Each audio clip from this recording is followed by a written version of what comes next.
Qualities necessary to awaken inner self. Question. How to develop love? What qualities help develop love? What are the qualities that aid the development of the knowledge of inner self? Why should one possess faith? What is external experience? What is internal experience? Why spiritual freedom is absolutely necessary for each and every individual? What happens once that freedom is attained? Answer. Extracted from Meher Baba's literature, which is a copyright of Avatar Meher Baba Perpetual Public Charitable Trust, Ahmednagar, Maharashtra, India.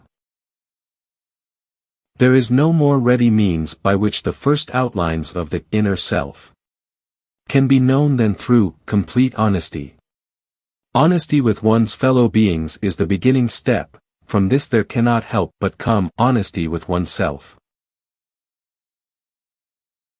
It is heartening to find that even the worst of one's nature is not frightening, and that the very fact of having faced the worst in oneself gives the courage to look at the challenges of life and the path. Having achieved honesty and found courage, the sustaining self begins to reveal itself. To be honest is certainly not easy. For never before has dishonesty and hypocrisy been so rampant in the world as today. If the least hypocrisy creeps into one's thoughts, words or deeds, God, who is the innermost self in us all, keeps himself hidden. Hypocrisy is a million-headed cobra. Today, there are so-called saints in the world who tell people to be honest and not hypocritical, yet they themselves are deeply involved in dishonesty. If you cannot love God and cannot lead saintly lives, then at least do not make a pretense of it. The worst scoundrel is better than a hypocritical saint. Honesty is not only a light on the inner path, it is also one of the most effective means for relief of the suffering which afflicts all, man or woman, rich or poor, great or small. Relief from all kinds of suffering is within ourselves if, in all circumstances and in every walk of life, we try to think honestly, act honestly, and live honestly. Infinite honesty is one of the aspects of God, and therefore the least hypocrisy in ourselves keeps us aloof from God. Simplicity, and all it implies, is another great aid in the development of human love. Simplicity springs from humility, and humility is often confused with modesty. Modesty is weakness, but humility is strength. Therefore, a world of difference separates the two. The moment you say, "I say" in all humility, the very use of the expression betrays your ego. Even though you believe that you are being humble, you are expressing your egotism. The difficulty is not resolved even if you try with true honesty to express true humility. Inevitably, obstacles arise, such as the thought of what others may think of your expression of humility. No sooner is humility given expression than it is no longer humility. It is nonsense to give deliberate expression to humility. A life of humility is lived spontaneously, and should not give rise to thoughts of either humility or modesty. As an example, suppose you start to clean a latrine, but you cannot help noting the smell. A janitor who has cleaned them all his life remains unaffected.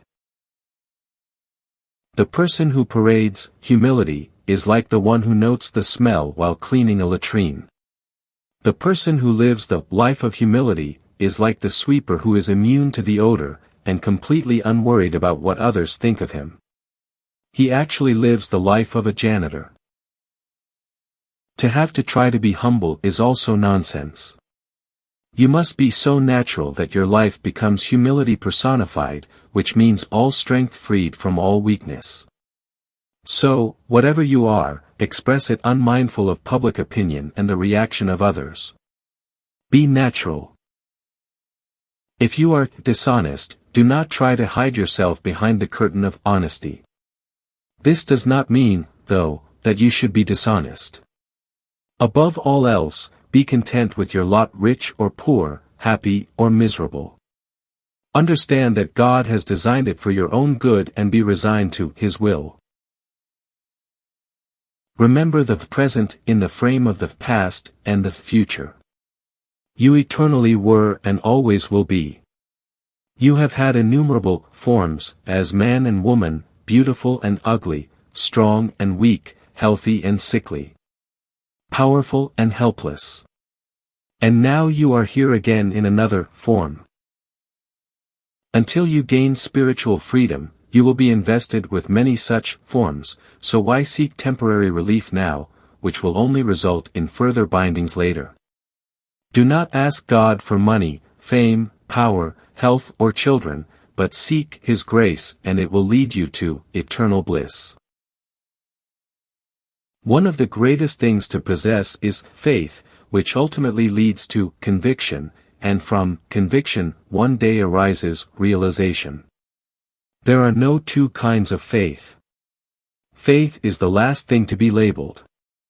The only question is whether one has strong faith or weak faith. Some manifest faith only to the point of acknowledging forms and ceremonies, while some go beyond this to seek the kernel and eschew the hull, believing either in the impersonal existence, or in the personal existence, of one's own master. Thus, it is only a question of degree of faith. In wholehearted faith, relief will be found from the many sufferings which afflict man. We are already in possession of infinite power and happiness, but it is our way of life which prevents us from enjoying these eternal treasures of God. Faith can provide a key to attain them. Eventually, faith must give way to conviction, for after all, faith is only faith.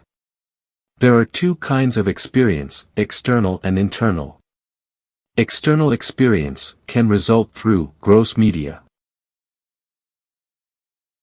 What we actually see of the gross world through our gross eyes gives us conviction of a sort, but there are occasions when even this conviction is based on incorrect analysis.